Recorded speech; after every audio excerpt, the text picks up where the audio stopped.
Christmas tends to be very predictable in churches. You're always going to hear sermons about Joseph, Mary, and Joseph, and Jesus, Mary, and Joseph, and and the Christmas carols, and so predictability is not something I don't necessarily like. And also, I don't generally like birthdays. Whether it's my birthdays or Jesus' birthday, I'm not a big fan of. Particularly, this birthday was very traumatic for me because I was thinking that I was going to celebrate my 49th birthday.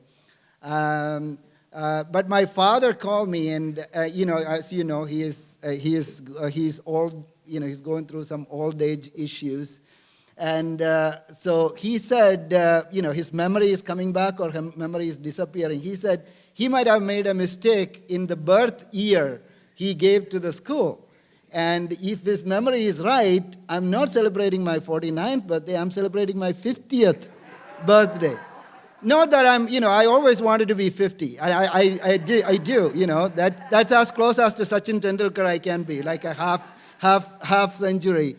But the fact that I had to skip one birthday, where did my other birthday go, right? So I made Joanne and Emma buy me 2 gifts because, I'm not going to compromise on my gifts. So the only reason I'm saying this is that I don't want anybody to come to me at the fellowship room and ask me, Pastor Mathew, so how old are you? The reason is that, not that I'm offended, I don't know. That's the reason. That's the reason. Okay. So let me read from the scripture today. A very familiar verse, Philippians chapter 2, verses 6 and 7. This is about Jesus. Although he existed in the form of God, he did not regard equality with God a thing to be grasped, but emptied himself, taking the form of a bond servant and being made in the likeness of men. Okay? And this is probably one of the most profound scriptural verses you would see in the whole of the Bible, and particularly because it is dealing with a very deep theological topic which is generally known as incarnation. Incarnation. Not the word, it is not reincarnation. It's a Hindu concept or an Eastern concept, but incarnation. And I wanted to talk a little bit about incarnation because Christmas is about incarnation, right? So because it is too complicated, if you ask me, and I wanted to use an example from the movie industry. I'm going to use 2 movies as an example. As you probably know, I really like movies, and I always used to talk about movies, but almost over a year I have never mentioned anything about movies because I was trying to avoid that, and also one particular person in the congregation, actually, he came to me and he started making fun of me that whenever I preach, I say something about movies. I'm not going to name the person, but I'll give you a clue. The first letter of his name is A, and the second letter is J, and the third is O, and the fourth one is Y. That's all I'll give you. That's all you get. So I stopped talking about movies. But then I thought, I'm turning 50. I don't care what anybody thinks about anymore, and I'm going to talk what I want to talk about, right? So I wanted to. That's right. Yeah, when you turn 50, you don't care. You just don't care. So I wanted to show it's not movies. I wanted to talk to you about my favorite TV show. Back in the last decade, I used to watch a TV show very religiously. And I love that TV show, and I think most of you have seen that too. You know this show, right? Oh man, I can hear blood boiling from, Yeah. Yeah, I don't know whether you're on this side of the aisle or that side of the aisle. As I have told you, and I'm not even an American citizen, so I don't care about your politics. But this used to be a great TV show. This used to be, back in the days when it started. I wouldn't miss an episode because it was such a learning experience for me to, because it's a show about teamwork, competency, and conflict resolution. And it's such an amazing, amazing show. And I don't know how many of you remember, it's essentially about a boss and around 12 or, a team of apprentices or hopeful apprentices, right? And they are given a task every day or every episode, and they have to perform that task. And that's where all this teamwork and conflict resolution and everything come up. And at the end of the episode, they all come to the boardroom. You remember that boardroom? Where that big boss is sitting right there, and of course 2 assistants too. And then they will be rewarded based on their performance. Right? Yeah. So if they did good, if they accomplished the performance, they did a great job, then they can enter into a reward. Right? A great reward is waiting for them. But if they did bad, they will be fired. Right? Like that's the way it is. So when I watched it, because I have the theological lens, and I always look at that boardroom in somehow as a thing that shaped my religious worldview. Because I always, growing up in a nominal Christian family, I always used to think of God as this person who is sitting in the boardroom. And at the end of my life, I am going to enter into that boardroom. Right? Not boardroom, boardroom. And the boss is going to look at what I have accomplished in my life. And then he is going to say, okay, Mathew, you did a good job. You preached great sermons. You met with people. You sacrificed your life for this and that and all the nice thing. And then he will say to me, and Mathew, now enter into my reward. And then he turn around and look at and say, Ajoy, you're fired. Right? Or something like that. I'm just joking. You will never be fired, Ajoy, because you're married to a very praying woman. And your children worship too, right? So you're lucky. You won't. So the reason I'm saying this, so this is very often our perception of God as somebody who is going to ultimately reward us for all the great things we did. If not, if we messed up, we are going to be fired. Literally fired, right? In hell, right? This eternal fire is going to wait for us. And then after a while, I got hooked onto another TV show. I don't know how many of you have seen this TV show. I don't know, it was not that popular, but when it came out, it was just amazing. It's called Undercover Boss. And interestingly enough, it is also about corporate America. It is also about a boss. And there is also a boardroom at the end of the episode. But there is a fundamental difference between these shows. So what happens in the Undercover Boss is that boss, instead of giving assignments to his people or hopeful apprentices, he rather transforms himself or disguises himself as one of the employees. And then he goes and works with his people in his organization. And the twist in the story is that nobody really knows that this person who is working with them is the real boss.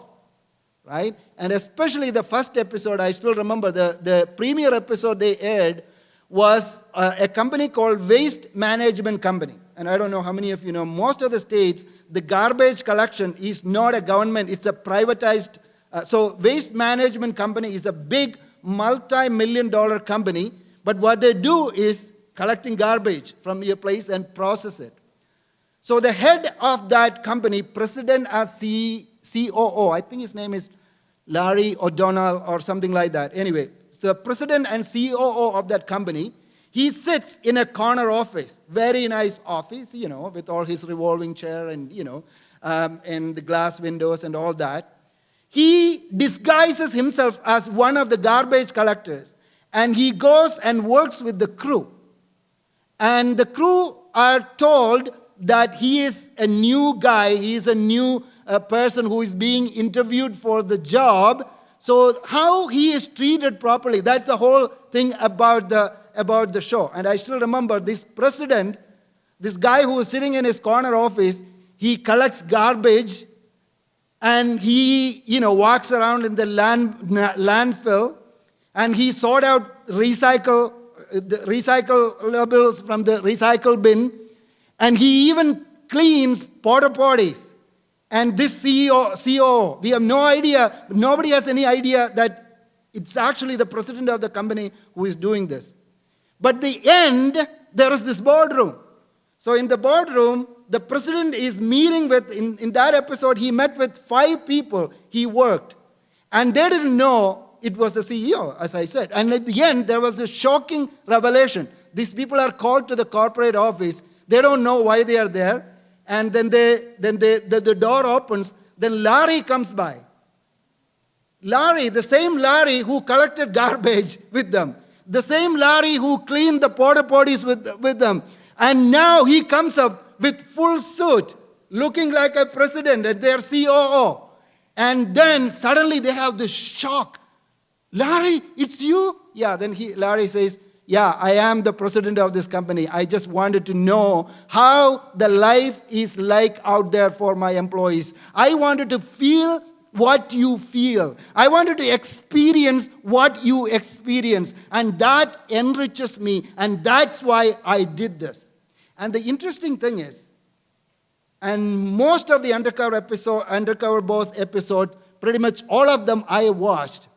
And you see this COO or CEO, whichever, the president, breaks down because it's very emotional.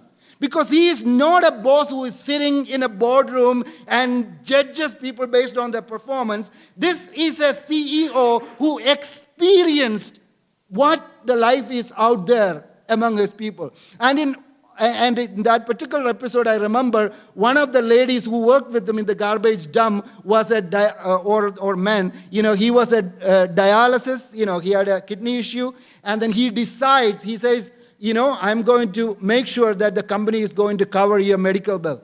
And I understand your pain. Even with this dialysis issue, you were working very regularly and you're working sincerely. I want to make sure that you are okay. And then another person I remember, she was a part-time employee, and he decided that somebody like you should not be working on an hourly basis. I want to make sure that you are hired on a full-time basis. Another person, a garbage collector, he says, I want to form an advisory committee, and then you are going to be the chair of that advisory committee, and you're going to report to me and the board because I want you to advise the board how we have to perform our task. And these people are stunned. They suddenly they have this unexpected elevation into another realm, which is simply not possible in their logical mind, right? The reason I'm saying this is that the boardroom at both shows, even though it kind of look alike, it end up completely differently. You see, in the first show, the boss is so stoic because he doesn't, he thinks and he looks at everything from his perspective and he judges based on that. But whereas in the second show, because the boss has already gone through the same painful experiences his employees have all gone through, his attitude or her attitude is completely different. And in some of the episode, you see these presidents end up crying like little girls. Like, they are so moved and they are so touched by the poignancy of the experience their employees have gone through. And it's such a transformative experience. And if you understood both these shows, the theme of both these shows, you have understood what incarnation means. You have understood what Christmas means. Because Christmas is the day when God decided to go undercover. Because the religion has this picture of a transcendent God who is sitting somewhere up in the universe and who is judging us based on what we did do or what we did not do.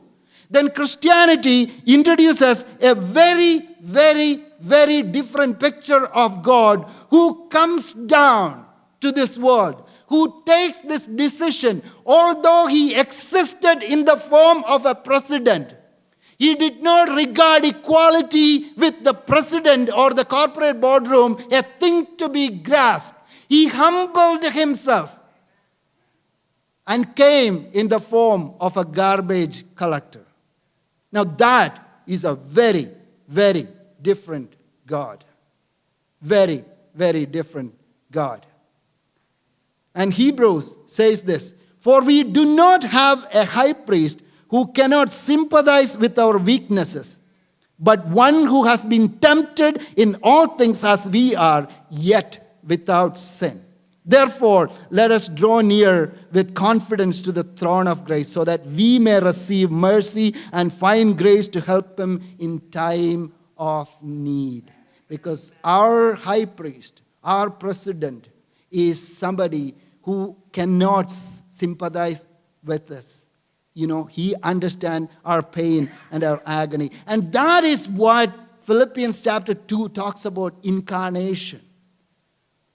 And if you ask me, very often as a kid, I always used to wonder, what would be the most difficult thing if I become God? I always wanted to become God. That's, at somewhere in our, mind, we always, if I become God, I'll sort out all these problems in this world.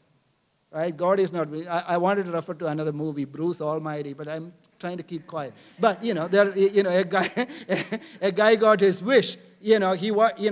God takes off for a vacation. That's the theme of the movie. And then a guy named Bruce, became God. I always wish, if I could become God, what would I do? And then what would be the most difficult thing to do if I am God, right? So it's, creating this universe. Man, what difficult thing it is. I always wonder, creating all these billions and billions of planets or, galaxies or meteors and whatever is in the universe, and Earth is nothing but a pale blue dot. And how do we create? But somebody was telling me that, creating the universe is like God making an omelet in the morning, You all know how to make omelet, right? I know how to make omelet. So if I can make omelet, he can all make omelet. It's like, God did creation, like he got up in the morning, I'm going to make an omelet, right? He put in the, put the egg and put in the pan, and then a little bit of, I'll put Mars in here, Earth in here, Pluto in here, and, just like the sun in the middle or something like that. The whole galaxy, the Milky Way, kind of looks like an omelet in a way, right? Or an over easy or something like that. The reason I'm saying is, creation is not a very difficult thing for God. Then I thought maybe, but I always thought it's kind of fairy tale for God to, when we say God knows every thoughts, every action, every words that came out of our mouth, and one day we are going to be judged for that. I don't think that's possible. How can God remember? Or what kind of a system God has to invent to, without making any mistake, right? Even when I say, even Sneha was talking about January 31st, and I was talking about my own birthday. The reason I'm saying this, I had a meeting. I was talking to a JPL engineer, JPL in Pasadena. It's a NASA division. And this gentleman was telling me an amazing fact. He said, an ordinary smartphone we have, right? The processing capacity of this smartphone is higher than the processing capacity of the entire computers which was used in the spacecraft that was landed in moon in 1969. Can you believe that? Can you believe that? This is a guy who works for JPL who told me they are the ones who send the whole thing. So he knows what he's talking about. He was in that team. The processing capacity of my smartphone is higher than the processing capacity of the entire computer system used in the spacecraft which landed in the moon. So now it's not that complicated for me to believe that God can easily, very easily, create a system that can remember all our thoughts and words and action. And Google is already doing that anyway, by the way, even before God. So what I'm saying is, it's not about, what was the most difficult thing for God to do? If you ask me, it is incarnation. And that's what we did. Even though he existed in the form of God, he emptied himself. Emptying oneself, losing one's own identity is the most painful experience you can ever imagine. I have experienced it. And we are all in some way going through that process. Losing one's sense of self-worth or identity and going through that self-emptying process is the most painful thing ever we can experience. And in Greek, the word is kenosis. The experience of kenosis, emptying ourselves. Even though God existed in the form, even though Jesus existed in the form of God, he emptied himself and incarnated. Carnis is the Latin word for flesh. Incarnation means in flesh. God came in flesh. And a big theologian or philosopher called Kierkegaard said it was the absolute paradox in the history of the world. And Eugene Peterson, the guy who wrote the Message Bible, he put it very nicely and eloquently. Incarnation is God moving into our neighborhood. That's a very simple but an elegant way of putting it. God moving into our neighborhood. Imagine a celebrity move into your neighborhood.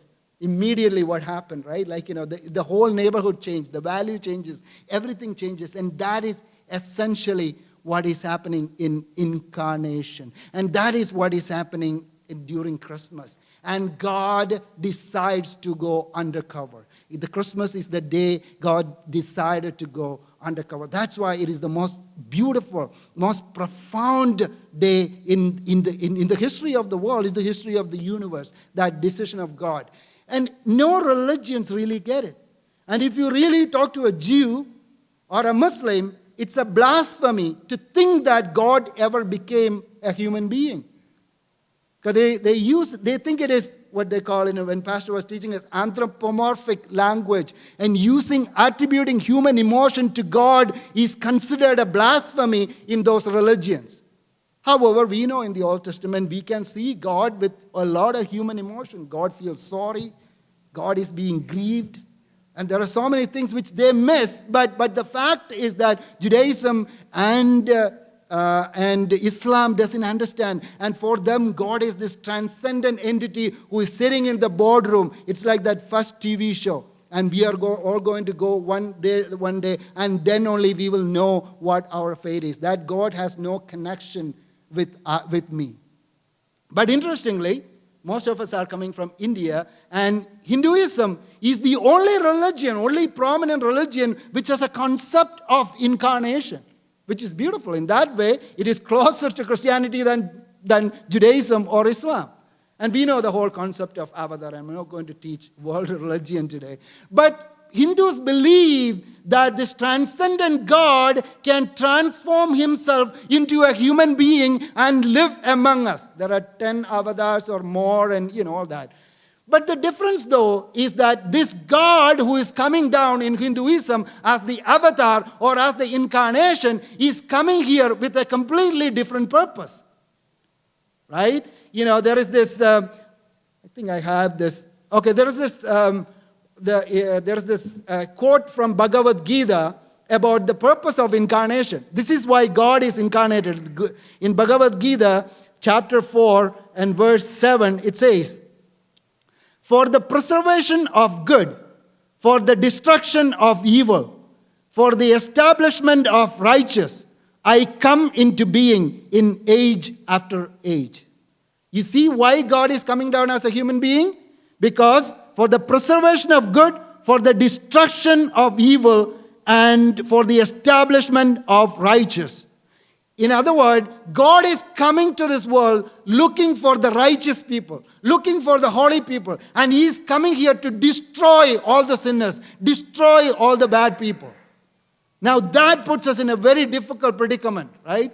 If Jesus was an incarnation like the Hindu incarnation, then I don't know how many of you have a chance, and I don't know, I'll be the first person to step outside this room if He comes as an incarnation. If God came to this world looking for perfect people, He came to the wrong planet, because there are no perfect people.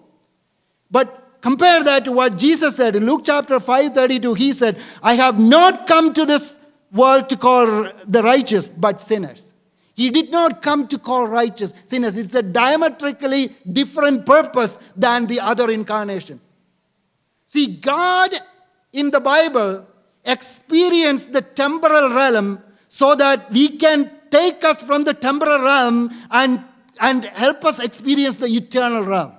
God came down so that He can take us up. God experienced humanity so that humanity can experience divinity. Now that is a very, very different thing. There is a famous theologian named Erger Moltmann. He's a very famous theologian. And this is what he said in his book called Crucified God. He said this, very powerful. He lowers Himself and accepts the whole mankind without limits and conditions, so that each man may participate in Him with the whole of his life. I'll read that one more time. He lowers Himself and accepts the whole of mankind without limits and conditions, so that each man may participate in Him with the whole of his life. He came and experienced our life. He lowered and experienced our life so that we can go up and experience His life. And that's why in Ephesians chapter 1, verse 3, it says, Blessed be the God and Father of our Lord Jesus Christ, who has blessed us with every spiritual blessing in the heavenly realm in Christ. So Paul says, God is going to bless you with all the blessings in the heavenly realm. No, that's not what he's saying. He has already blessed you. Has blessed. Ephesians 1:3. Blessed be the God and the Father of our Lord Jesus Christ, who has blessed us with every spiritual blessing in the heavenly realm in Jesus Christ. We are already blessed. It is not something which is going to come by the fact that He came from the eternal realm to the temporal realm. That has already taken us from the temporal realm to the eternal realm. Even though we live in a physical world, we can experience spiritual reality. And now that is why Christmas is such a joyful experience. Because that's the day that transition happened between the physical and the spiritual. And that's what the angels were singing about. Good news of great joy. The two realms are crossed. Temporal and the eternal are crossed. As He has come down, He has opened a path for us to go there already. That transition is already happening. And that's why in Christianity, God is not out there, which is a transcendent God. God is in here, or we call God in us, or Emmanuel. The right theological word is God is not transcendent. The opposite is immanent. The God is not transcendent, but immanent, from where we get the word Emmanuel. A God who is with us. Now that is the great news. The fact that He has already blessed us. That we already exist both in the physical and the spiritual reality. And that is the beauty of Christmas, that God is Emmanuel. And if we can personalize that, if we can really experience that, and this Christmas is going to be the greatest day ever for you. I still remember when I was a young fella, I had a lot of little nieces, and I used to write them letters back in the days. And whenever I write them letters, and and I start the letter with the header, which says Emmanuel. And then under that, I'll write the explanation. Emmanuel, God is with Rena. That's one of my cousins. Then another cousin, Blessy, I'll write, Emmanuel, God is with Blessy. Another cousin, Ruby, I'll say, most of my cousins were little girls. So, Emmanuel, God is with Ruby. Now that is the message of Christmas. Can we personally experience that? It's one thing to say God is Emmanuel, God is Emmanuel. Yeah, that all sounds good. But can we really say that God is with Mathew, God is with Sini, and God is with Sunil? And that is when Christmas becomes a real experience. And that's when we can sing like the angels, that I am not worshiping a God who is sitting in a boardroom waiting for me to judge based on my performance. I'm worshiping a God of the undercover boss who is right here with me in this world, who experienced my pain and my agony, and I know him already. I am working with him already, and I have all that joy. I'm already blessed. And that also means that, he has given us a responsibility too. See, incarnation is not only a privilege, but it is also a responsibility. See, God, back in the days, as a kid, we always used to go for a Christmas singing carol, right? And it's much easier to go and sing all this Christmas carol and have hot chocolate and all that. But what God wants us to do is that God experienced the most painful thing, the most difficult thing he could do was incarnation. He also wants you to do the same thing for other people. That's why Christian ministry is a ministry of incarnation. There is no point in going and telling them Jesus is born for you and Jesus is going to save you. But can you incarnate that message? See, that's the difference between the Old Testament and the New Testament. The Old Testament, God is an idea, and God is a concept, or God is given for ordinary people, right? God is understood through a book. That's all the ordinary people know. It is a law. But in the New Testament, God is not a concept. God is not an idea. God is not a book. God is a person. That's why it is the good news of great joy. So if we are going to share this message with our neighbors, if we are going to really sing the Christmas carol for our neighbors, what we have to do is to incarnate this message in the form of a person, and that person is you. And we have to become the good news for our neighbors. We have to incarnate. And we have to be, and even among us, and we will be, the fact that self-emptying process, the kenosis have to happen. It's like I said, grant you, it's a painful process. But when we go through, we say, I feel sympathy for you. The word sympathy comes from two words. I'm going to close there. Sympathy comes from two words. Sin, S-Y-N. How many of you can tell me what that means? Because we have been teaching that for the last 1 year or so. Synoptic Gospels. The same sin, S-Y-N. Together, right? Together, that's what it means. Synoptic Gospel means three Gospels which can be seen together. Synchronous, right? Synonym, from that. Together. And the next word, sympathy, S-Y-N, and then passion. Passion in the word, passion of the Christ, right? The pain, the agony, the traumatic experiences in their life. That's what passion is. So the word sympathy really means experiencing the pain of someone else together. That's what it means.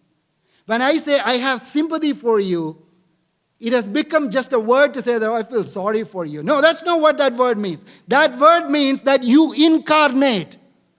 That means that you will be able to think like that person. You will be able to feel like that person. You will be able to put yourself in the shoe of that person and to experience that together. And that is the message of, that's what God did for us.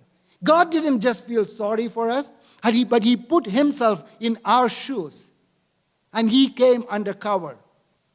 And He opened the heavenly realm for us. In the same way, we need to go out to our neighborhoods and to incarnate this message, become the good news for other people. Not only that we preach, so that the law becomes a person and let God bless you with that experience of Christmas. Not only that we can share that among us to feel like other person, emptying ourselves so that we can think like, the husbands can think like their wives, and the wives can think like their husbands. The parents can think like their children. It's very difficult, but we have to empty ourselves to do that. How the children look at the world, very difficult as parents to understand that. But can we empty ourselves so that we can we can put ourselves in the shoes of somebody else? Because that's what God did for us. God came undercover, and because He is an immanent God, He is Emmanuel. May God bless you for this Christmas.